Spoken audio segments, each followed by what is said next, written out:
right now. For someone who hasn't left a question, just raise your hand, please. All right. Introduce yourself first, boss. My name is Alfian Jayapradana Putra, and my question is, how do diplomats handle cultural difference in negotiation? Yep. Thank you. Cultural difference in negotiation. Yes. Well, firstly, I want to commend you on being the brave person. So the first person who asked is the bravest. That's you. Well done. Secondly, that's a very difficult question to ask in English, so your level of English is very good. Well done. Thirdly, look at me. So this is one of the cultural differences. In a culture like the British, when you're talking to me, if you look over there, I think you're not concentrating on me. So this is one of the cultural differences. In Indonesia, you don't tend to look. You look away.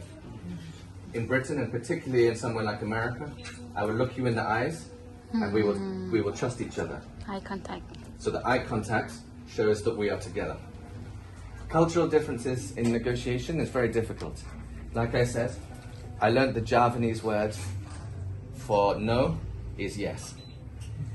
And when I was here in Jakarta, I had to negotiate with Kemlu about some things to do with the visit of the British Prime Minister. And all of my colleagues said, Kemlu has said yes. And I said, I don't think so. I think Kemlu has said no.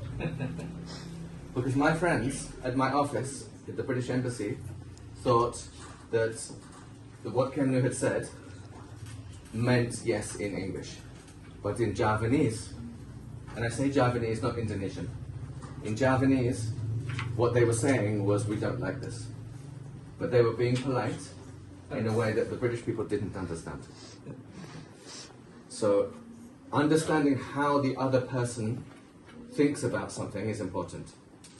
So if you are too indirect with me, and I don't understand, I might not hear what you're saying. And then when I was negotiating internationally, I was negotiating with lots of different people at the United Nations. And I knew I had to deal with people based on their culture. With the Russians, they don't like it if you're weak. You've got to be strong. So with the Russians, if they shout at me, I shout at them. If I don't shout, I'm weak. And they don't like it. With the French, I have to respect how much they love their language.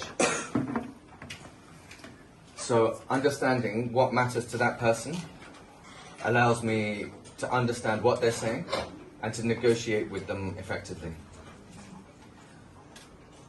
And this can be difficult if you've never spoken to someone from a different culture.